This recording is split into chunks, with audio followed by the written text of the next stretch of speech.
right, I call the Hancock County Commissioners Special Meeting to order for January 21st, 2026. I'm going to move to accept the agenda as presented. I'll second that. All those in favor? Aye. Aye. Aye. Do we have any public comment?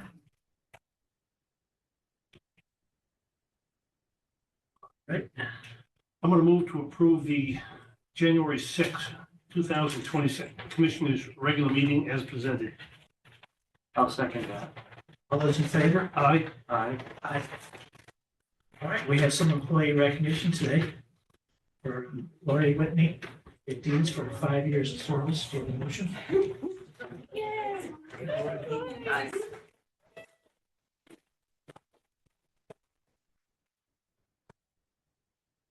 I'm going to move to recognize Lori Whitney's 5 years of service as a deed specialist and thank her for her service.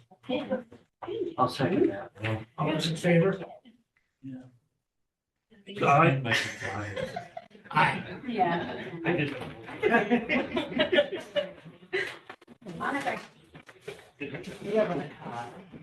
Lori, congratulations. Thank you. Nice smile. I don't know how you put it. Especially that one. Especially the decade. Thank you. Congratulations. Thank you. Yay.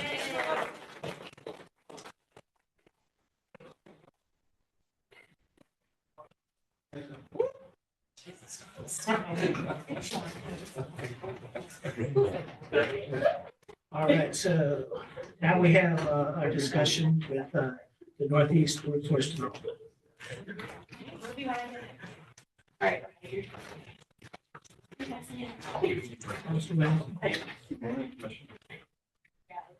Thank you for inviting me. It's more than I'll need to get on your agenda. Each year, the board tries to visit each of the counties and provide updated labor market information that we think that the public would be interested in hearing about, commissioners would be interested in hearing about. So I sent, we draw our information from Jobs EQ, and there's a lot in there that is worth considering. So I thought maybe I could go through and just hit some of the highlights. And then I also want to introduce Samantha Guyson. She's the Assistant Director of Workforce and Data Analytics. I've got that correct? From East Maine Development Corporation. Of course, they're our service provider for Hancock County. So this is a really good report for Hancock County. There's not a lot of negatives, I'll have to say, about the workforce conditions down here and the economic conditions in comparison to some of our other counties in the Northeast. The labor market participation rate is always an important number to look at. Hancock County is at 60.5%. That's almost 3% higher than the rest of the Northeast. So that's really good.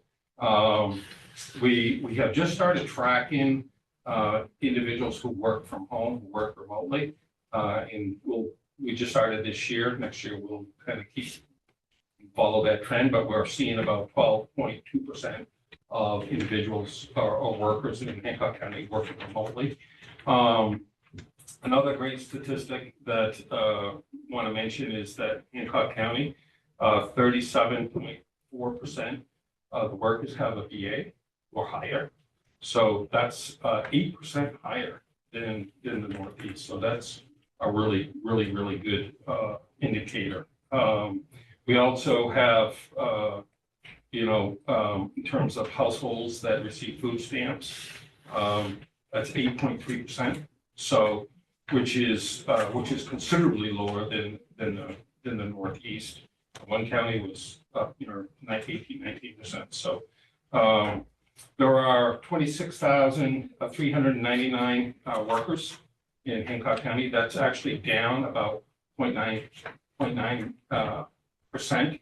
So fewer workers in Hancock County. Is that opposed to unemployed workers or retirees?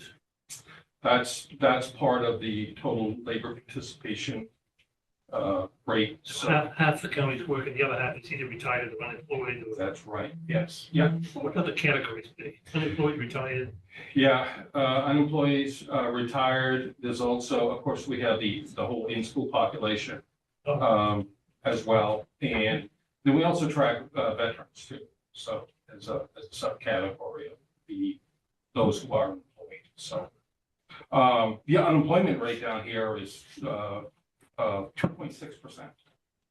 So that's very low. State of Maine is 3%, and nationwide 4.2%. Actually, I think it's 4.3 at this point. So that's really great news. Makes it a challenge for EMDC, right? And other programs that work with people to try to get them to work, because there's more job seekers than there are jobs out there, and so that's a good sign, good for the economy. Our wage trends up 5%. There are more job seekers than jobs. Yes. Every employer I know of complains they can't find workers.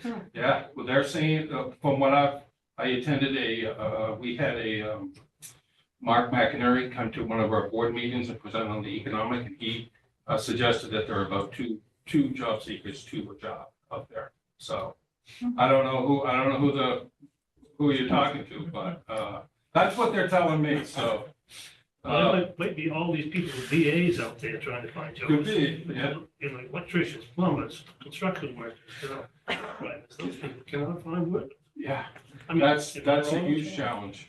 The whole trades component of it is a huge demand right now in across the state. Manager of Home Depot, what's your situation there?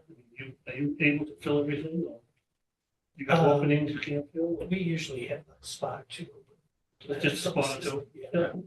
That's not bad for a couple Yeah. hundred employees. Yeah. I'm sorry to interrupt. Yeah, no problem. Wage trends, great. The line's going up. I mean, 5% in the last year, 5% wage increase overall. So for the workers, that's about $3,500 increase across the board last year. So a little bit lower than the national average. The national average was 4,800 from 2024 to 2025. So you saw a 5% increase in wages over a 1 year period? Yeah. Dylan, kind of keep that back in mind, please. No.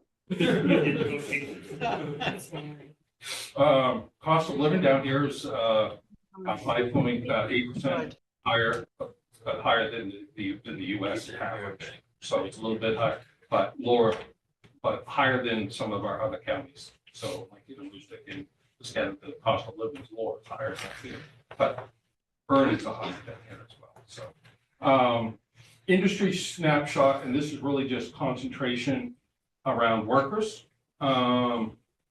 Accommodations and food represent 14.4% of the worker concentration. Retail, I don't think these are much of a surprise. Retail as well as healthcare.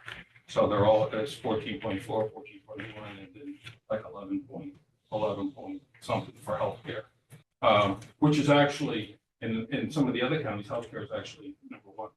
So just putting that out there.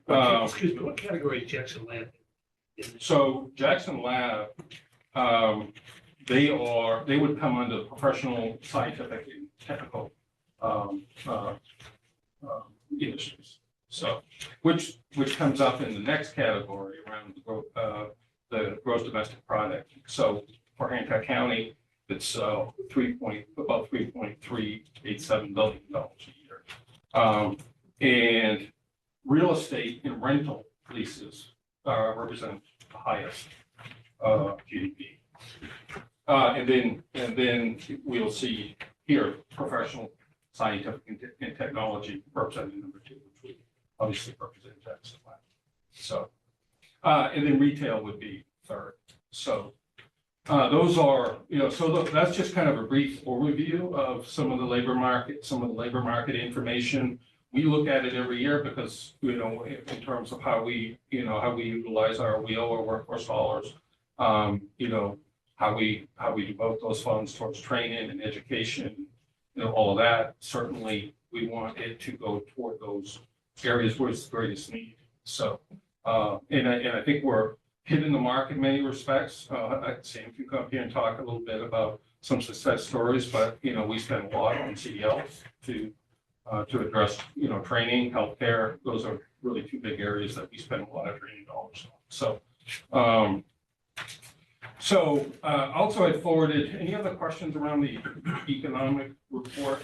Thank you for asking and being interested in asking the questions.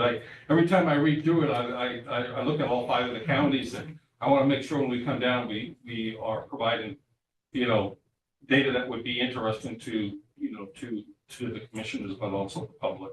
And one of the things that I mentioned to everyone, and I did mention it here, but because your numbers weren't starkly, different than the NWDB average, which in the national average, which is, we obviously have a very much older workforce. I mean, our young workers are, represent a smaller percentage overall, and our labor force is older. So, can I have all those numbers if you'd like to write that down? In terms of each year, every 2 years, we negotiate with the Maine Department of Labor performance measures. Going to shift here a little bit and just talk about how things are going with our, contracted providers and how we're meeting our performance measures. And so we negotiate those every 2 years. And it's based on past performance, it's based on trends, it's based on the areas of, job seekers that we serve. The list goes on. And so when we start to look at how, what we want to be able to do is report out to each one of the counties how things are looking within your county. We'll ask the Sam to come up here and talk about how things are going programmatically. But overall, in our WIOA program, we have three, we call them the formula programs. That's the adult program, the dislocated worker programs, and our youth program. And so youth would be for those individuals, technically 14 to 24. Most often it's 16 to 24. And when you look at some of our numbers here, just kind of right off the top, we do not have a lot of dislocated workers. Dislocated workers are those employees who got laid off for no cause of their own. And so we work with the Department of Labor through rapid response to address any layoffs, and we help retrain those who would fall under that category. We do not have a lot of big layoffs, so that's really, really good news. So we don't have a lot of numbers, and those DW funds that we get allocated to us, we can transfer those over into the adult program if the need is not there for dislocated workers. They just don't return back to the state. They allow us to reinvest those back into the adult program where we serve far more individuals. So looking at our overall numbers, what jumps out at me in looking at performance measures when we negotiated this, we were, at least for adult programs, looking for median wage earnings. So we negotiate in, employment second quarter after exit, fourth quarter after exit. Did they attain a credential? And were there measurable skills gains? Those are kind of like the core measurements that we look at. And it's been a weird year. It's kind of like we get some real fluctuations that happen. Some of this because of how reporting occurs. A lot of this is self-reporting, and then, of course, some of it is how we pull it out of the system itself. But one of the things that we want to keep an eye on this year is we had negotiated 7,300 for median wage earnings second quarter or fourth quarter after exit. We have to wait 18 months in order to actually get to that number. So we're actually going back and looking at 2023 for that actual number. But we've got some work to do, at least down here, because we had negotiated 7,300 and we're coming in at about 4,500. So we've got to figure out what's causing that. Is it a reporting issue, or is it a placement issue, an employment placement issue? So that's a number that we'll have to look at. did really good around measurable skills gains, those participants in our program. We achieved 129% success rate there. And dislocated workers, they usually perform really well anyway, because they come in with previous experience. We only served 3 individuals down here in Hancock County in the DW. Those, we had negotiated 8,500. So for those 3 individuals in the DW, they actually came in at over 11,000, which was 130% above what we had negotiated. So that's really good. But then the attained credentials and measurable skills gains were below what we had negotiated. So, because they were at 49% achieved. Youth performance down here is solid. We served 12 youth down here in our program last year. And in terms of like all of the things that we're looking for, and it's a little bit different for youth. We're actually looking at employee tour and education second quarter after exit. That was 144% achievement rate. Employment and education fourth quarter after exit, 142% achievement rate. And so median wage earning second quarter after was 96% achievement rate, and that was 46.29, which is actually higher than some of our other areas for youth second quarter after exit. And so, attained a credential, which is very important. They maxed that one out way more. We negotiated 53% with the state for a youth attaining a credential, and they came in at 188% above. So that was really a really good outcome. So those are some of the performance measures. I didn't cover them all, but I just wanted to give you a glimpse about what we're keeping our eye on, what we have concerns about, what we're really happy about. And if you have any questions for me before I turn it over to Sam. The youth, Yeah. how do you select those people? Well, I will. Do you mind if I defer that No, question? no. Yeah. My question is that, hundreds of youth we have, why are we only serving 12? That's Right. Yeah, so across the state, it's. We're on video, if you could. Sure. Absolutely. Sure. So with our youth population, they're typically disconnected youth that we're working with. So youth who have been disconnected from education, from their families, from their homes. And, they're like a diamond in the rough sometimes. We try our best to get the word out about our programs and the programs that can help us. But working with adult education centers with young folks who have dropped out of high school and are attaining their high sets or adult ed diplomas at the adult ed centers. That's a big feeder for our youth programs as well as local high schools and the Hancock County Technical Center as well. So is that a good number in the sense that only have 12 dislocated, disconnected, whatever you call it? In other words, maybe we're not catching them, but if we had hundreds, that would be a real serious problem. I Sure. just make a correction for the record for the number of youth, because I was looking at the number of out of schools, the total number of out of school youth enrollments. We also track carry-in, so those youth that carry in from one calendar year to the next, as well as in-school enrollment. So we have usually a mandate. We get the waiver on this, so we can serve 50% in school, 50% out of school. Generally speaking, though, it's 80-20, 75-25. But the actual total number, when you look at all those categories, is actually 27, so a little bit higher. So I apologize for giving you that first figure. So, but that's not that. Any more questions? So I guess somewhere between a very low number, terrible, 27. It's still not, yeah. Yeah. Makes me feel better about it.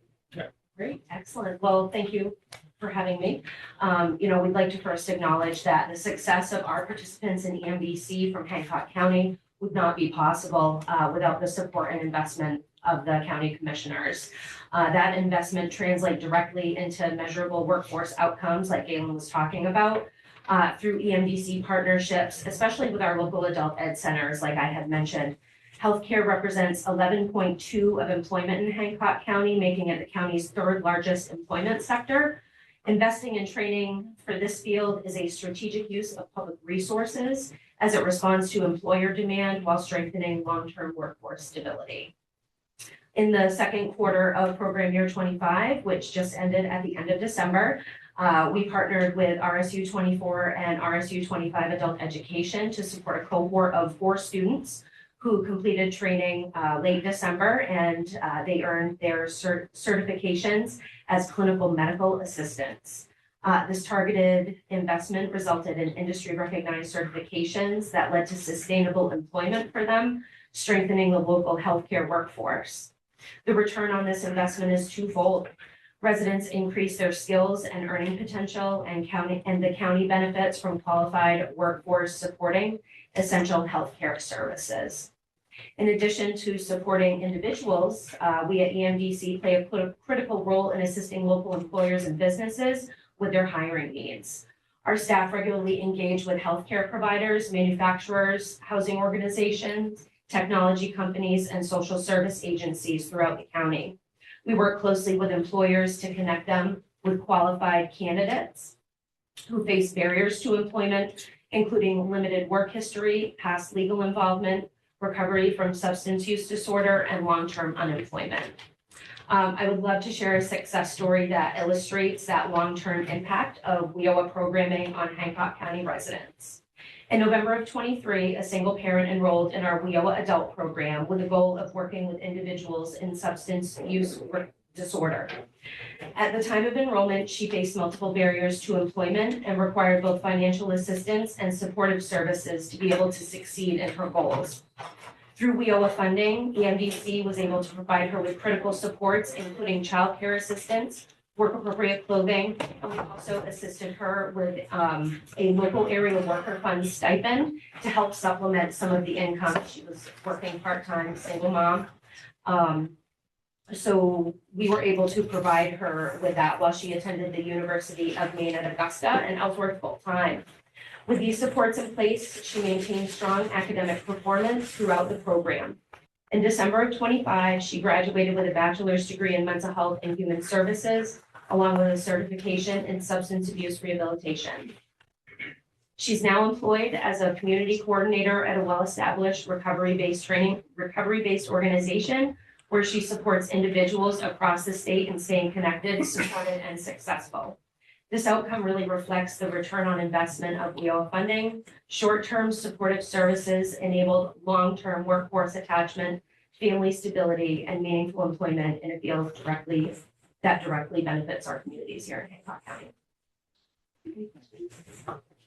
Question for you about the RSUs. So like how is it determined, or how are you getting the relationships with the different RSUs to try to? Sure. So we've had longstanding relationships with our adult ed coordinators across the county. I believe there are 5 across Hancock County. Very long term. I've been with EMDC since 2015, and since that time, we've always had a great relationship with them. Thanks to our one-stop partners as well as keeping us all connected service providers. So how did you select just 2 out of the 12? Did I misunderstand? I thought you said. Okay. So RSU and 25, they partner to offer training programs for folks. So. And the other 3 didn't take it all? Correct. Yes. So was that your question, Joe? Back on the behind the medical degree or whatever that certification. Sure. You know where they went, in other words, hospital, doctor? Right, so it varies. So with these 5, I specifically tried to find that information and I wasn't able to, but we place a lot of people at Northern Light Health at the hospital, the local nursing homes, the long-term care facilities, Magnolia. That was my focus, is that it disqualify them to assist nursing homes, which Yes, is a real critical care issue. absolutely. Yeah. Wonderful. Thank you very much. Well, thank you. Thank you. All set? Yeah. Thanks for coming down, we appreciate it. We've got some agreements for the ACO.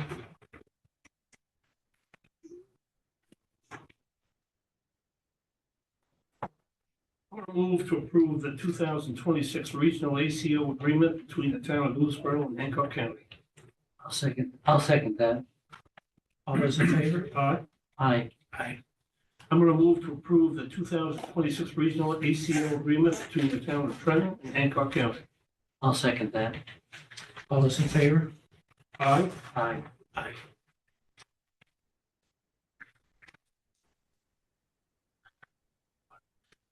Good morning. Hello? We're down, we got two more of these easements together. Good. This is gonna make 6, so we're over the hump. All right, sounds good. I was gonna ask you how many were left, so. 5. So we had a pretty good meeting with 4 of those landowners last week. With Jacobs, and I've got a meeting with 3 of them, hopefully today, with the new consultant firm. So I'm trying to get everybody together with new consultants because they're the ones that's going to actually be doing the work. So, we're getting there. Okay, I'm going to move to approve the purchase and sales agreement, navigation easement and payment for parcel 3 John Reeves in the amount of $26,400, authorized the chair to sign on behalf of Hancock County. I'll second that. All those in favor? Aye. Aye. Aye. Then I'm going to move to approve the purchase and sales agreement, navigation easement and payment of parcel 2, Clifford O'Sullivan LLC in the amount of $28,600, authorized the chair to sign on behalf of the county. I'll second that. All those in favor? Aye. Aye. Aye. That's all I got. Thank you. Thank you. All right, Tim. Have an update for us? Just update, he's been, Travis Cruz, been working out classification, been doing well. He's covering one of our officers on military deployment with the global, so he's been filling in. But unfortunately, next meeting will bring in his resignation, he's moving on to a career path. Travis True. Yeah.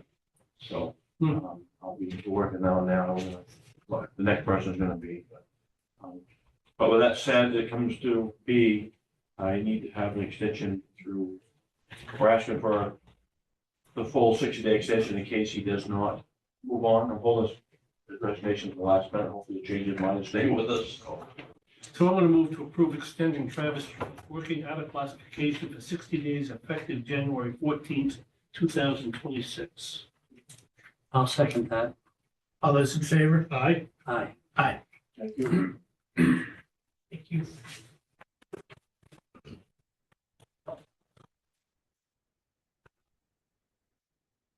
I'm going to move to approve the transfer of forfeited assets consisting of $820 in U.S. currency in the case of the state of Maine versus Jacob Murphy, and authorize the chair to sign on behalf of the county. I'll second that. All those in favor? Aye. Aye.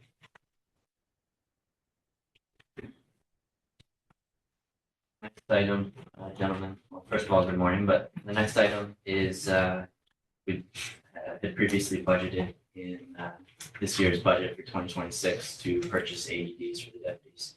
And we are looking to be able to, the approval to solicit bids to do that.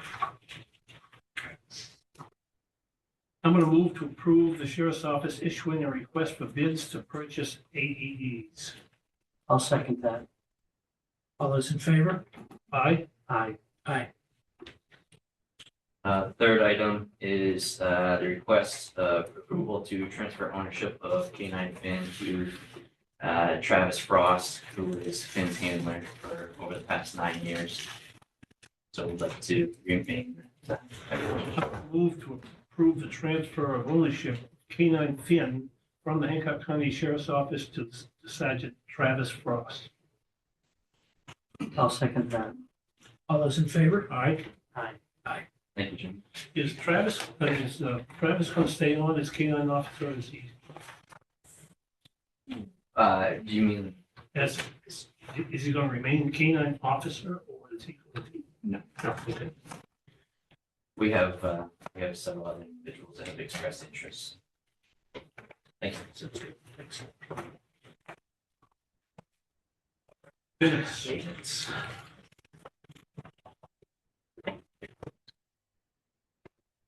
Morning, gentlemen. First there, I think it's the approval for the UPS. So kind of, I wanted to ask, I don't, did this come before us earlier? The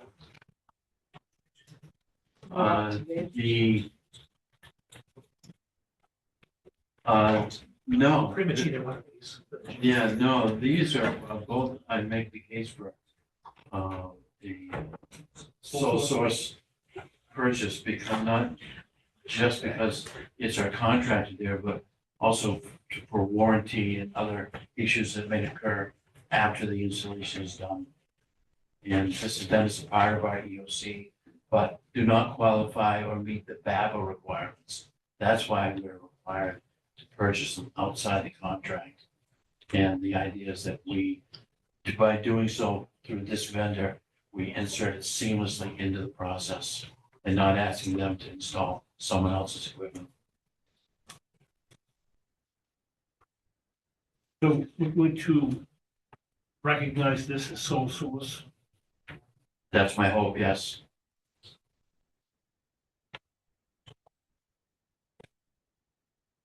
And for the record, once again, Dennis, state the specific reasons for sole source. The specific reasons for using a sole source vendor here are they are the contractor selected by under contract by our contract with E.L. Shea to install the equipment. They also would be the issuer and guarantor of any warranty issues with this item and with the generator as well.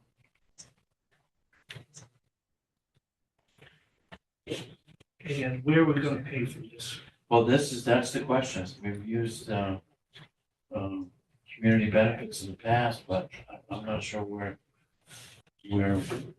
your preference for providing this. And we're not taking this from the contract because it That's- doesn't meet the BABA. Because it did not meet the BABA. If you understand that, that's It's not Build made by America, BABA. Buy America, Build America, that's a requirement.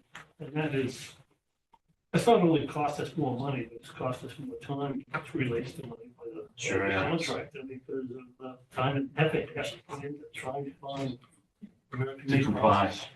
And this stuff comes from out of the country. These particular items do, and that's why Dennis has suggested we buy them outside the contract, so we're not bound by BABA. And also that we use the appropriate vendor who has provided that generator service. So, we have sufficient funds in our community benefit account. This, I'd suggest that that's where this comes from. Generators are not built in. Some are, but there are certain components like the power generation piece that goes in that's not sourced here. So they're not recognized as by the governing body, whoever's overseeing this. I believe it's Homeland Security grant that makes this requirement for Andy's funding, the grant that we're getting. And so every item that goes in that building goes through a rigorous examination of its source. And there's some items they provide an exception for, but generator and UPS, there's no exception. And this is the only way around it that we can figure that the contractor has come up with for us to give two items that are really vital to the project. So it would not have been feasible to get bids for other. If we go up to contract, we might choose an XYZ vendor, and then we're asking another vendor to install their equipment. And there's every likelihood that they wouldn't recognize its warranty. And so you'd have almost a cross-contamination of interests in the devices. So for instance, if we call ABC contractor and say, hey, this UPS failed, they'll say, well, we didn't install it. It was installed by Hampton Electrical. See them about it, then I think we could be in a pickle. That's the primary justification for this So- happening. This probably be more a question for you, but have you priced these enough lately or looked at this when you're looking at it to know? And the reason I ask is just like, if this seemed to be what you're proposing, like $30,000 more than what you can get in other vendors, then that might potentially sway the commissioner's thought process as to, well, the vendor issue, we're gonna take our chances because this could save us X amount of dollars. But without doing that, we can't, as a staff, say he looked at something else. All we've got is basically whatever you guys vote on today. So I'm just wondering if you Even if looked at that or if you've got an idea If what this falls these. within what you consider a typical price range for these Yeah, I items? mean, basically, so Yes. are we in the target area? Yes. And I think that would be helpful for commissioners going forward to kind of know that when you bring these so that By all means, you can do that cost Context comparison. to it. for sure. I mean, you obviously have the shock factor of, wow, you know what I mean? No doubt, Now, yeah. this didn't get the shock factor button, right? No, This is right there. I would like to point out too that, about a year ago, you had allocated around $125,000 in expenditure money for them to use for the EOC startup. And we've used about 64,000 of that, so there's not enough there now out of community I benefits. wasn't even going to take that from his Okay. allotted money. I was gonna take it right out of the CBA. Okay, because okay. We're going to have to replenish that at some point, just for operational reasons. And so we might as well take it right out of CBA rather than take it out of his account. Okay, I just wanted to Later. That's my theory. make that clear so that Yep. we'd be on the same page. So it's kind of a different subject, but financially related. So, when we approved the body cameras and everything for the sheriff's department, right? And now we believe that the Fed's gonna essentially support this, got ready to get money from the Fed for it, right? Is that the- So the grant was, as we understand it, awarded. The issue that, and I haven't done any more research on this, but the issue you're gonna find is, if I recall, the decision was to spend the ARPA funds for it. So if you wanted to reimburse the ARPA funds, all that's gonna happen with that is those funds we're gonna have to return to the feds, because the way I see it, it wasn't obligated to anything different prior to the December of 2024. So, I mean, we still haven't done an official, I mean, we can try to get an answer from the feds on that, but I think that's the issue you're gonna have is, and you knew it at the time, it was like, wait and see what happens and then be out of luck, or Yeah. know you're gonna get it kind of thing. But collectively, I mean, I haven't talked with Andy about this at all, I did talk with the chief deputy real quick about it. But since this is relatively new, I mean, we haven't looked into that 100%, but I think it would be highly unlikely you're gonna be able to turn around and then spend that money somewhere else because it wasn't obligated to be spent for another purpose other than what it was spent on. So it comes down to which federal fund you will use it. The grant fund or the ARPA fund. They're both federal money, right? But you'll end up, in this case, if we get the money from the feds and spend that, or quote unquote reimburses, which I don't even know if that's eligible through that grant, we'd have to take and turn around and whatever money we got from the new grant, send directly back to the feds. Again, Or unspent ARPA. for unspent ARPA funds. So my other question, well, we can talk about it, if it's more lined up with the right kind of, just like, Yeah. we get the money and it's comes to us and it's not tied to ARPA, but it needs to be used for body cameras, is it something that the county can use to help the communities? I mean, what I initially understand, even from what I was told quickly, I think there may be even other additional needs that the county has found itself with some additional cameras that weren't included.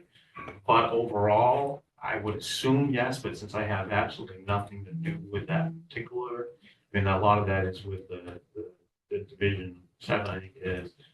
group and what they had put into that grant application. So Andrew Sankey obviously would be the one who probably would have the greatest knowledge of that. That was the money back. Yeah. We just need to turn down the grant or send the money back, and both federal funds. Yeah. But that would be interesting to me, if you could use the grant money for the purposes. We know we can't use the ARPA funds for the purposes, right, Michael? And I Yeah. always got the grant, At this so. point. So if he's got the grant, he can use that for either additional monies or other purposes. That would be the best case scenario. Okay, but back to how we're gonna pay for it. So, do you have a motion for? If, well, I'd type it if you were, if, we okay with CBA funds? Yep. So.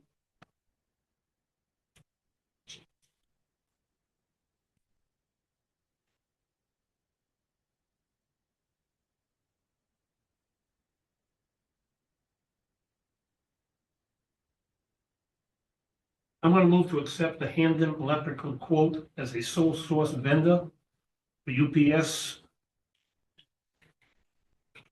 uninterruptible power sources at the EOC site at a cost of $32,684 to be paid for from the community benefits funds. I'll second that.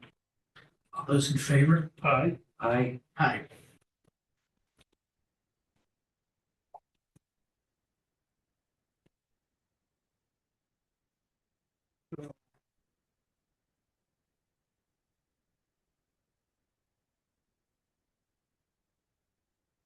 I'm gonna move to accept the Hamden Electrical quote as a sole source vendor for a standby generator at the EOC site at a cost of $38,963 to be paid for from the community benefit funds. I'll second that. All those in favor? Aye. I, Aye. We have that first change Change order. order? Yes, now this change order comes as a result of those items that we met as a committee and discussed. Should we include these in the contract, or should we take these opportunities to save some money? And the culmination of which is this net drop or savings below the budget of around $11,000, which the expectation is that as we go forward, we'll find items to take up that slack. And our goal is, as this is a moving figure, but our goal is to land it on 3.7, so we're not sending money back. We're taking making best use of this money So the that 11, we can. this change order, we're still 11,000 over the 3.7 11,000 under. under, so we're doing better already. Yes. Gentlemen, if you're ready, I'm gonna move the approval of the EL Shade change order number 1 for the Hancock Site EOC project as presented, authorize the chair to sign on behalf of Hancock County. I'll second that. All those in favor? Aye. I, Aye. Dennis, did you ever get the roofer to look at buildings Yes, and see fixing? there was some resealing that was done, and also some material added to avoid water from going up under the ridge, which is what they ended up suspecting on that. Where the wind from a certain direction shoots it up, the roof's pretty flat, shoots it up and over, so they Seal that. plug it with like a foam fabric and then pinch it closer to hopefully seal it. And that area we haven't seen rain from. We still are gonna have to do something with the water coming in off the parking lot, but that's something that I have an idea and plan to talk with Mr. Nason from Eaton Paving about a solution there, which briefly is to ramp a little bit of that away from the doors and create a valley in our parking lot that would channel water away, along with possibly a gutter system on Building D, which would probably solve our troubles. Like, we have a problem with the water getting into E, Yes, and that is so severe now that literally 3/4 of the interior section right there is ice covered. Right. in that man door, Yeah. where they went over, so that's another area where there was a concrete pad there. If you recall, I don't know why they couldn't have stayed there. right, that's the level we went The to. plan was, when we talked to Peter, was to let that stay and use it And as a meet that landing level. for the door, so. He said if he did, it would cause a swale. So, Joey is saying that we could with some flashing, if you move that threshold up, We're gonna have to do And- something. run that, because it's coming right under the doors.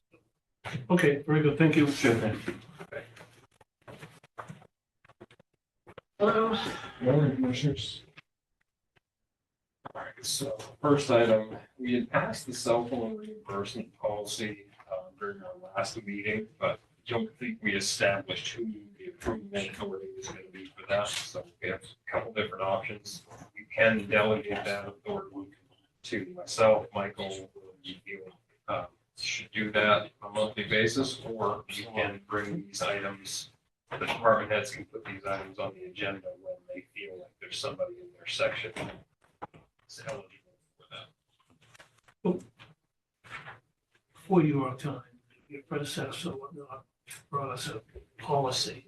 In that policy, what gave her exclusive right to veto the department head's request. We didn't like, that didn't set well with us. So, I take it must be a criteria for getting this. And if there's, I guess I still have the same problem. If we give it to you, first of all, we're giving you the authority, we're also putting you in the situation where you maybe feel like you should deny it. And now you're denying the film department head's request. And I think because of that, I'd like to see that go to Michael. Okay. That's my opinion, gentlemen. Yeah, I really don't think we should be giving one department head the ability to veto another department head's request. Yes. That'd be fine, but we could do it, as long as it isn't just another thing that's gonna drive you crazy. Oh, I mean, like, you know, Add it to the list. part of the course, right? I'm not exactly sure how, on the, I forget, in the, policy, how did, I know we have the department heads as being eligible to have the reimbursement or stuff on. So I forget, what was the other criteria if you're not a department head? Well, that's where it really kind of gets into a gray area where that approval authority needs to decide, okay, does the general duties that that employee is doing on a weekly, monthly basis necessitate that reimbursement or that cell phone? So I'm gonna move to designate the county administrator to serve as the commission's designee for the purpose of authorizing a cell phone reimbursement of $50 a month to those employees whose job description and or daily duties necessitate the need to use their personal phones for work. I'll second that. All those in favor? Aye. Aye. Okay, gentlemen, the only other item that we have is an update to the travel and subsistence reimbursement policy. The former policy said that all out-of-state travel paid for by county funds and county assets must be approved by the county administrators. Basically, we would just be adding the clause in there, unless such travel will be 100% paid for or reimbursed by an outside party. I'm gonna move to approve the proposed changes to section 20, travel and subsistence reimbursement, subsection 4, approval and authorization of Hancock County personnel policy as presented. I'll second that. All those in favor? Aye. Aye. Aye. Thank you, Commissioners. Got transfers?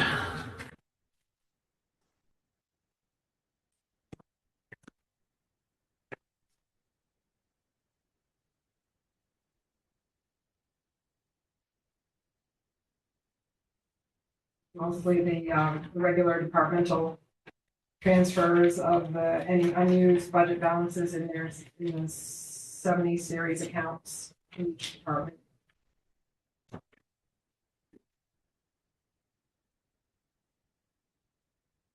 I want to move approval of the 2025 end of year department reserve fund transfers as presented. I'll second that. All those in favor? Aye. Aye. I want to move to approve the IT reserve funds transfer to cover the cost of the 2026 payroll and expenses for Daniel Jarvis as presented. I'll second that.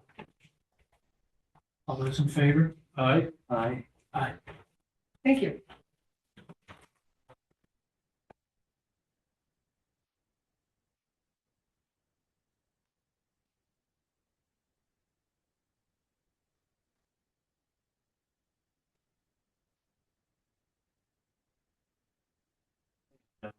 So I've been working a little bit with the Moss Center.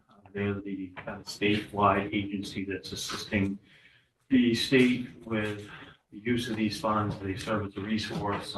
They provide us with some templates, but we also looked at other counties and other communities that are using basically the same committee type of process that you outlined. So the first thing I have before you is a draft for the proposed bylaws, which essentially just outline the purpose of the committee, the proposed composition, which right now I've left it at the odd number of 9. And based on the prior discussions, it was my understanding that it was likely the commissioners would put at least one, either a commissioner or a designee on that committee as well. And then there was also a desire to have most likely the jail administrator, but somebody from the sheriff's office or the sheriff or his designee to be designated for that as well. So there is representation from the county in it, but you'll also see there's other representatives that could be included and come before you as applicants to try to meet those various categories, those individuals with experience that would make sense to be able to advise the commission ultimately on how these funds should be spent and perhaps their best use.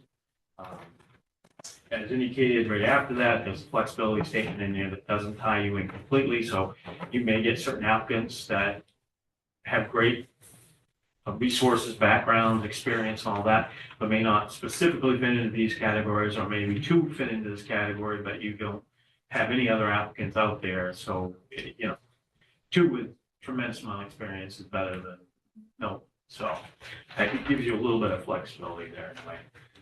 Length of service is proposed at 3 years. One question I did have is I didn't indicate a staggering of the terms at the beginning. That traditionally does happen when you do start a new committee. I can certainly insert that language in there if that's something the commission desires. Do a 1, 2, 3. Yeah. 3, yeah. Yeah, and after that, so, and that's entirely up to you. It's just a matter of certain language that would indicate that. Seems appropriate, I guess. Okay. Right now, it's up to the sheriff to designate somebody. So it would be, I think I put in there, and one member will be the Hancock County Sheriff or their designee. Well, I'd really like to insist the jail administrator be on that committee. However, the majority, if you want me to put in, specifically the jail administrator.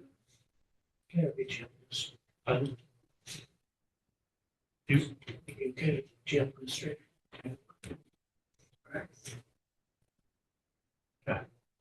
and are you on the committee already, or? So the assumption is based on prior discussions that I would be the designee for the commission. That's what I need. Yeah. Okay, so So you are that's already where- on it. So not technically written in here. We'll talk about it in a minute, but I mean, there are a couple more steps here to kind of put all this together. But the understanding or assumption is that I would serve a role. On some other county committees, they actually have the county's designee as basically the chair to get things going and start things, make sure they stay on task. I'm not interested, so you gentlemen interested in serving on Updated and not served on. that? So it sounds like you're the designee. Okay. Let's see, so the term renewal process didn't, assuming however long this may take, didn't put any restrictions on it to get people that are interested, as long as they're serving and meeting their obligations. I don't know why you'd want to recreate the wheel and try to go find people by terming people out, but you certainly can do that. There is a removal clause, which if they are not attending regularly, so they miss more than 4 in a year or miss 3 consecutive meetings in a row, then they have the ability of the chair to come back and recommend to the commissioners that you remove them, but it doesn't mandate that you remove them. So there may be specific circumstances, obviously, as well. Then we put in the estimated time commitments, which you never know for sure. It depends on who's on the committee, how active they are, and the extent of the work that needs to be done. Obviously, in the beginning, there'll be more meetings and probably some committee meetings possibly where they meet to discuss certain things. And then the last part of it basically spells out the active participation, the intent of the committee to be involved, professional conduct. So basically your expectations for how the committee is going to operate. So now that a little bit of overlap in terms of what the committee ultimately comes up with their own rules of order and how they want to run their meetings. But at least this is, you're putting a framework on them in terms of what your expectation is. They'll show up, they'll be on time, they'll be involved, transparency, so they communicate any issues. They're held accountable for any decisions that they might make as part of a recommendation of the commissioners. And then, of course, the conflict of interest part, making sure that they disclose that if there are any professional or personal obligations that somehow conflict or maybe interact with the work of the committee, that they consider accusing themselves from those discussions of the decision or at least the decision. So, Do you anticipate a committee member in conflict applying for funds? there's always the potential for that, but I think even just some of the initial summaries, I think a lot of people that may end up going for this may not be the ones that would actually ask for the funds.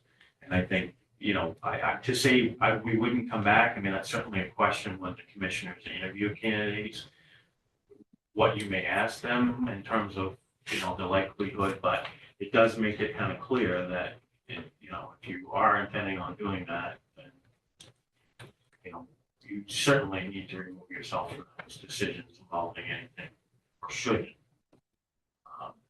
Because of the state statute, but. But the policy doesn't prohibit them from applying. No, I mean, it basically says if, let's see.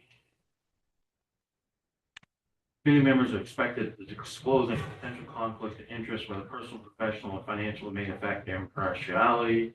If a conflict of interest arises, committee members may be required to recuse themselves, and then the grant application processes. For grant application processes used, recommended that anyone serving on the committee shall be prohibited from submitting a grant application on behalf of any organization they work for or serve on the board of, to ensure there are no conflicts of interest. So they are prohibited from. So they themselves are. That doesn't necessarily mean their organization, I think, couldn't do it. So you could work for something, but it'd be a different part of the organization or something. I mean, it's a fine line, but generally, I mean, I think the language there is making it pretty clear, don't put yourself in that situation. So if you think you're going to be involved and potentially submitting it, then you're probably not going to be the best candidate for this committee.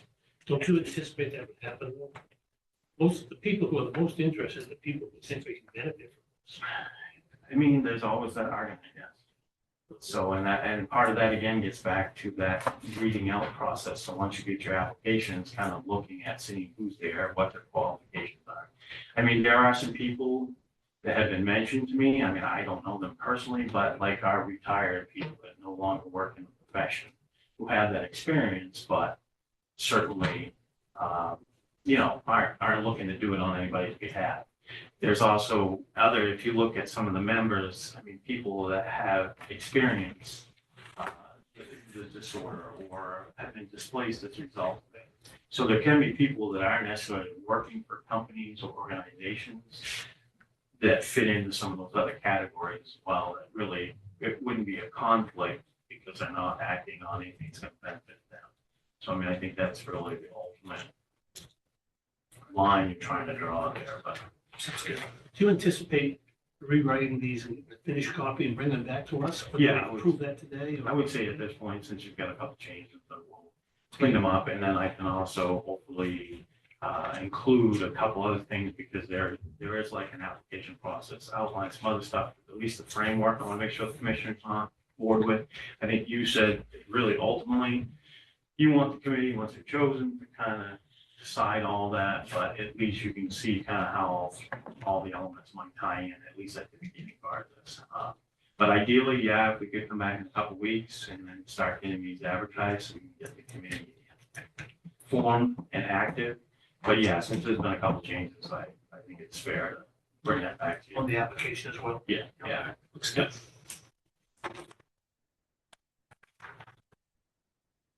So are there any other questions, I guess, about the application itself? Any other changes? I made the notes, and then, I mean, on the bylaw, sorry, and then the application itself, again, another one of these kind of take from what they're throwing out there, but hopefully that covers enough information.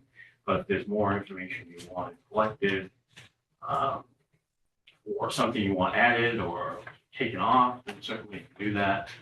If not, then obviously as part of the review process, you would have an opportunity to interview any candidates you might be interested in anyway and ask additional questions. All right, thank you.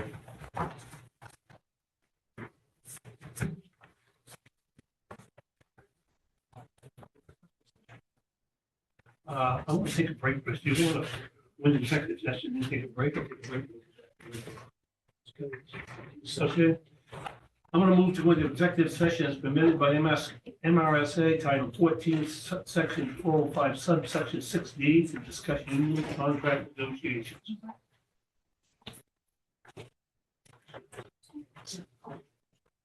Oh, I'll second that. All those in favor? Aye. Aye. Aye.